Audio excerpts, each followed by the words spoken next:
Good morning. In this video, I'm going to discuss about some methods to distinguish between primary, secondary, and tertiary alcohols. We have several methods for distinguishing these three different alcohols. Before we go to that, first let us understand what are the differences between these three different alcohols. So look at the structural formula of primary alcohol.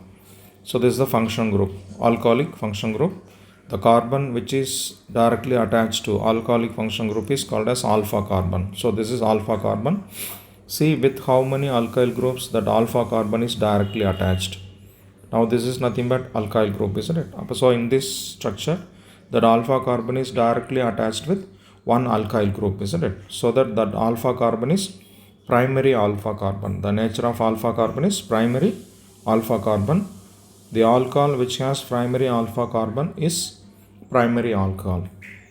Likewise, the second structure, this is alpha carbon, which is directly attached with two alkyl groups or two carbon atoms, isn't it? So it is a secondary carbon and the alcohol is secondary alcohol. If the alpha carbon is directly attached with three alkyl groups, then it can be a tertiary alcohol. Okay. So this is the basic difference between primary, secondary and tertiary alcohols. Okay. Now if you are given an unknown alcohol, you want to find out whether it belongs to primary, secondary or tertiary alcohol, how to do that. Okay. For that there are many methods available. Now I am going to discuss two important methods to distinguish between primary, secondary and tertiary alcohols. The first one is nothing but Lucas test. Whereas in Lucas test, we are using a region which is called as Lucas region, which is nothing but a mixture of concentrated hydrochloric acid and anhydrous zinc chloride. Mixture of concentrated hydrochloric acid and anhydrous dry. Anhydrous means dry. Dry zinc chloride is called as Lucas region. Okay. Now this Lucas region is added with the given unknown alcohol. Okay. Now what will happen is there is a turbidity formation occurs. There is a turbidity formation occurs. Then the turbidity formation timing differs between these three different alcohols. From the difference in the time which is taken for turbidity formation, we are able to distinguish the three different alcohols. So what is the time difference between them? The turbidity for tertiary alcohol. For tertiary alcohol, it forms immediately. Turbidity formation occurs immediately for tertiary alcohol. Whereas for secondary alcohol, it occurs between 5 to 10 minutes. If it is a primary alcohol, no turbidity at room temperature, but the turbidity will be formed when we heat that mixture. So while on heating, it gives turbidity. Now you can see there is a difference in turbidity formation timing, isn't it? Tertiary alcohol giving immediately, secondary alcohol between 5 to 10 minutes, primary alcohol is giving turbidity only on heating. So based on this difference, we are able to identify the nature of alcohol, what is given to us. Okay, right. Now these are the equations for Lucas test. So I have given a tertiary alcohol 2-methyl 2-propanol. With this when we are Lucas region, that is concentrated hydrochloric acid and anhydrous zinc chloride mixture. So now what will happen is that OH group of alcohol and hydrogen from hydrogen chloride will react and will be removed as water, so that this Cl will substitute OH group, so that you will get an alkyl chloride. Okay. 2-chloro 2-methyl propane. This is nothing but 2-chloro 2-methyl propane. This compound. This compound is giving turbidity. Okay. Actually, this compound is formed immediately once we mix the alcohol with Lucas region. Because of formation of this compound only, we are getting turbidity. The compound formed immediately. That is the reason why you are getting the turbidity immediately.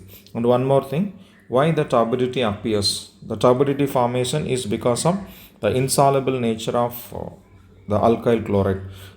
The product alkyl chloride, what we are getting here is insoluble in water. So because of that insoluble nature of the product, so we are getting turbidity. Okay, right. So this is a tertiary alcohol which gives turbidity immediately. Then the equation for secondary alcohol. So I have given a alcohol with 3 carbon, propane 2-ol or isopropyl alcohol with Lucas region. Now this OH and H will be removed as water. So Cl will replace OH. So you get 2-chloropropane. You get a product of 2-chloropropane.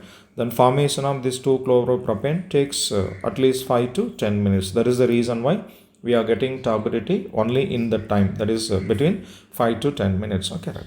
Then the next one, for primary alcohol. So I have given ethanol as an example. With Lucas region, it does not give turbidity at room temperature.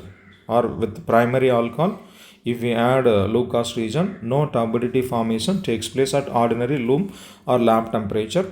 But when we heat that mixture, we will get turbidity. So it forms turbidity only on heating. Okay, right. So if you don't get turbidity at room temperature, from that itself you can conclude the given alcohol is primary. Anyway, just for confirmation, you have to heat and see the mixture. On heating, it may give turbidity. Okay, right.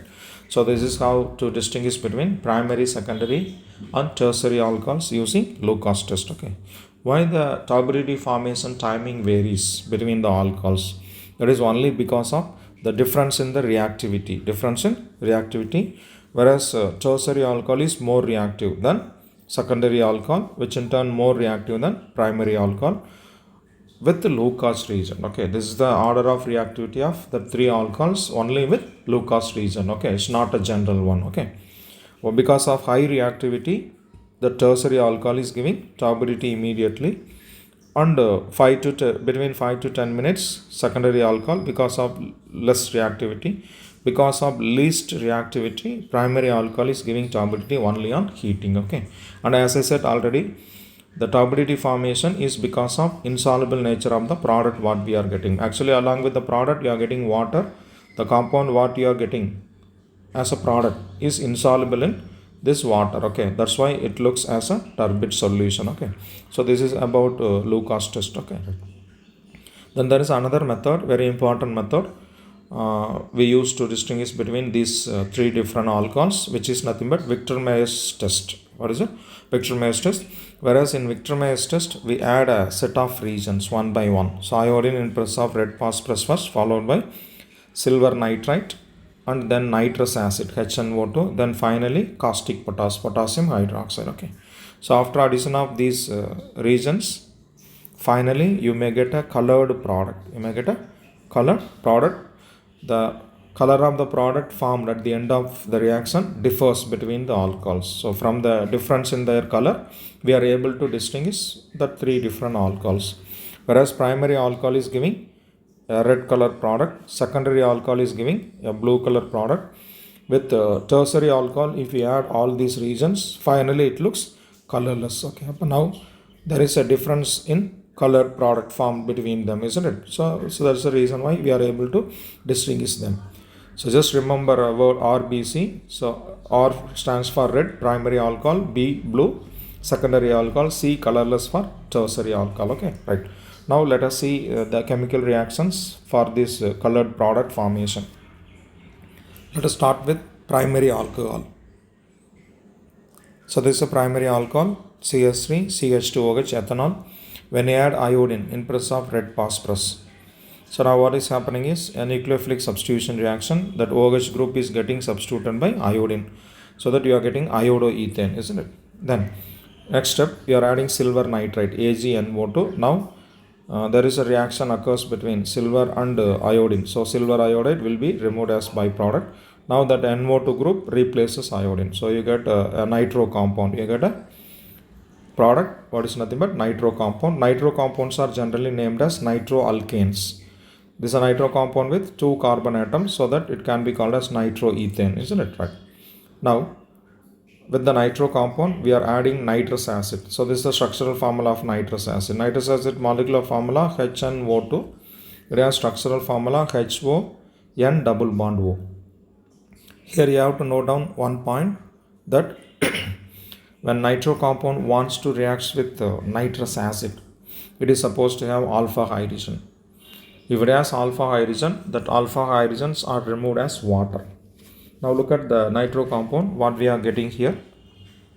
It has 2 alpha hydrogens. This H2 is nothing but alpha hydrogens. So it can readily react with nitrous acid, and the 2 alpha hydrogens will be removed as water. water, isn't it? Right. Up now it needs oxygen. So that this H2 will combine with this oxygen and will be removed as water. Okay, so minus H2O.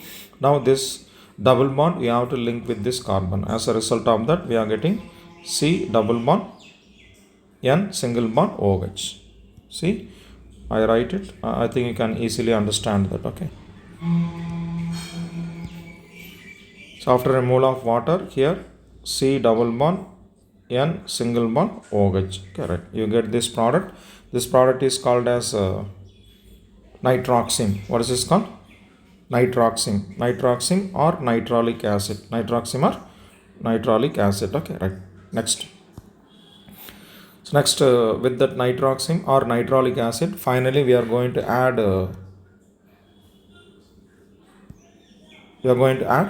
what is it, potassium hydroxide, caustic potash, isn't it? So now what you have got here is nothing but an acid compound, nitrolic acid. So with acid, if you add a base, what you get is nothing but a salt, isn't it? Salt and water, isn't it? But now what is happening is here, just this hydrogen is getting substituted by potassium. Okay, so look at the product. Here you have NOH. Now here you get NOK. Okay, right. So now the difference between these two, in the place of hydrogen, here you have potassium, isn't it? So that this compound is called as potassium salt of nitrolic acid. What do you call? Potassium salt of nitrolic acid. Okay, this compound is having red color. So that is the reason why primary alcohol is giving a red color compound at the end of the reaction after adding all those four regions. Okay, right. Then secondary alcohol. So I have given 2-propanol or propan-2-ol as example. First, with that we are adding iodine in presence of red phosphorus. Now that OH group is getting substituted by halogen iodine. So you get 2-iodopropane. Then the 2-iodopropane we add silver nitrate. Now there is a reaction occurs between that silver and iodine. So AgI will be removed off. Now this NO2 group gets substituted in the place of iodine. So you get a nitro compound with this structural formula, okay, which is called as 2-nitropropane. Nitroalkane, isn't it? 3 carbon atoms, so that nitropropane, NO2 group at second carbon. When you give number, you can give number this way, isn't it? So NO2 at second carbon, 2-nitropropane. Right. So next after that, we are going to add nitrous acid. Okay. So this is a structural formula of nitrous acid, HO, As I said already, when nitro compound wants to react with nitrous acid, it is supposed to have alpha hydrogen. Now look at the nitro compound, it has one alpha hydrogen, isn't it? So that when it wants to react with nitrous acid, it will be removed as water, isn't it? So when it wants to be removed as water, it need OH group. Okay. Now what will happen is this OH group of nitrous acid will react with this hydrogen. So H2O is removed off. And what is left out in nitrous acid? So NO portion, isn't it? Now this NO portion is getting attached with the carbon atom. Okay. So as a result of reaction with nitrous acid, the nitro compound is giving a product like this. Okay. So which is called as pseudo-nitral. What is this compound called? Pseudo-nitral, or it is also called as 2-nitrosopropane. So other name of this compound is what? 2-nitrosopropane. Okay. So I number the longest carbon chain this way. In second carbon there is a nitro group and this NO is nitroso group. So the 2-nitrosopropane is the another name of pseudo-nitral. Whereas this pseudo-nitral itself blue in color. This compound is blue in color. So that if the given alcohol is secondary alcohol, we get colored before adding caustic potash itself. Okay. Anyway, we add caustic potash at last. There will be no reaction. Taking place, but the blue color remains. Okay. So this is what the reactions which are taking place when we add the given regions with secondary alcohol. Okay, right. So now here ultimately we are getting a blue color compound after adding all those regions. Then that proves that the given alcohol is secondary alcohol.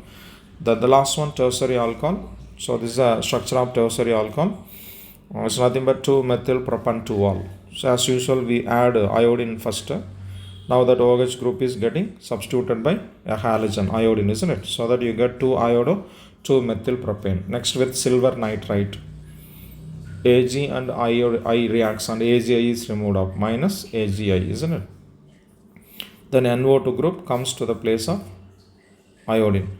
But you get a nitro compound. You get a tertiary nitro compound. What is it? Tertiary nitro compound. That is, this can be named as 2-nitro 2-methyl propane. This is longest carbon chain, propane. Second carbon nitro group, 2-nitro. There is a substituent methyl, 2-methyl propane. Okay, right. This compound is colorless actually. This nitro compound is colorless. Then after that, we add nitrous acid. So as we discussed earlier, when nitro compound wants to react with nitrous acid, it is supposed to have alpha hydrogen. But look at this nitro compound.